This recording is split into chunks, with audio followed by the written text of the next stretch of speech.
I remember in 1973 there had been continuing reports, particularly in the music press, that Radio Caroline was going to return.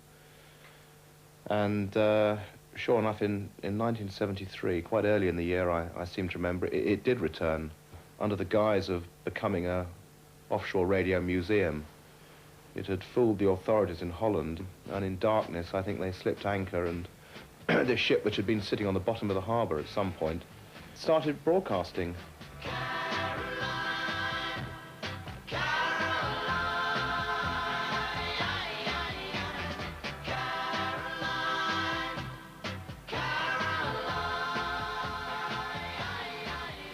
In the mid-70s, one of the first things that I resolved on getting to London, getting to Fleet Street, was that I'd like to sort of probe this mystery, this enigma of Radio Caroline, which had come back against all the odds.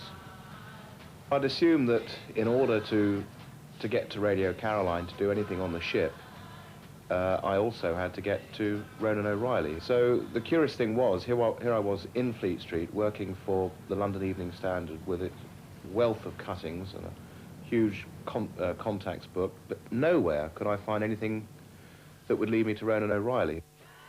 So I had no starting point apart from going to the Radio Caroline road shows and winning the confidence of the disc jockeys who ran the road shows, who obviously had links with the station, and ultimately getting their confidence. And I was told that I would receive a call from a man who would call himself Bobby Kennedy, and that this would be Ronan O'Reilly.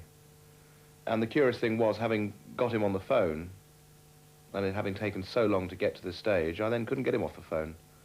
And we talked for about 2.5 hours. We are not pirates because we, in strict legal terms, we did not sign any 1948 Copenhagen plan. We did not agree not to broadcast. Completely giving to people what they feel they want. Nothing to do with what I feel or what a government applications of a license. Immediately, there's an imprisonment. Point being is that somehow or other, Caroline is something they don't control. I think that my phone is being tapped.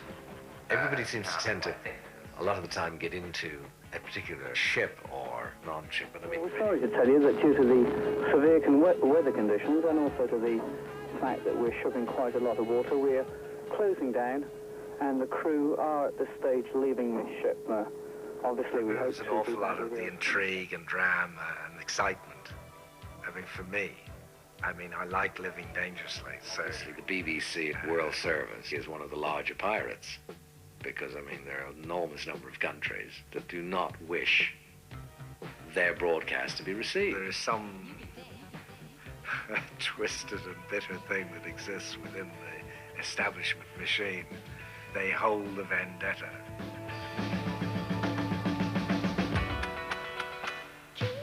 The events of August '89, the invasion by the British and Dutch authorities of Caroline, the smashing of all the equipment, this whole act cannot be ignored. Radio Caroline is silent. The Ross Revenge she broadcasts from, marooned in international waters off Essex, a Dutch tug alongside. Also alongside, a ship chartered by the British government. The Dutch said Caroline had to be silenced because it was interfering with legal frequencies and maritime emergency services, and they also denied claims that they had forced their way on deck. Tonight, the Ross Revenge is still at her familiar anchorage, most of her crew still on board, promising that no one has heard the last from Radio Caroline. There is now a very big Radio Caroline story, which I think may sadly mean the end of it, because the Department of Trade has now introduced legislation which would make legal what they did illegally then. They've extended British jurisdiction beyond our 12-mile limit to say that in the cases of unlicensed offshore marine broadcasting, the ship can be boarded, seized, impounded, the crew can be arrested whilst the ship is in international waters. Is it just the three of you at the moment? Yeah. Are you running on the petrol generator? Yeah.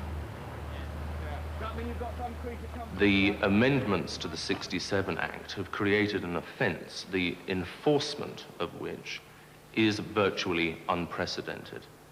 So if you had Radio Caroline, as she is, moored in the high seas, and alongside her you had a Liberian ship packed to the gunwales with crack, the Secretary of State could authorize anybody he liked to board Radio Caroline and strip it of all its equipment, but there is nothing he could do without reference to the flag state of the vessel in respect of the crack.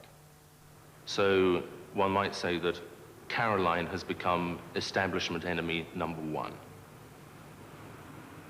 We are in discussion, discussing with a number of third world governments the possibility of them making use of Radio Caroline, you know, to see in what way we could help them put, you know, some points of view that they have to parts of the world that maybe haven't received those messages before. Radio Caroline can be anywhere, right?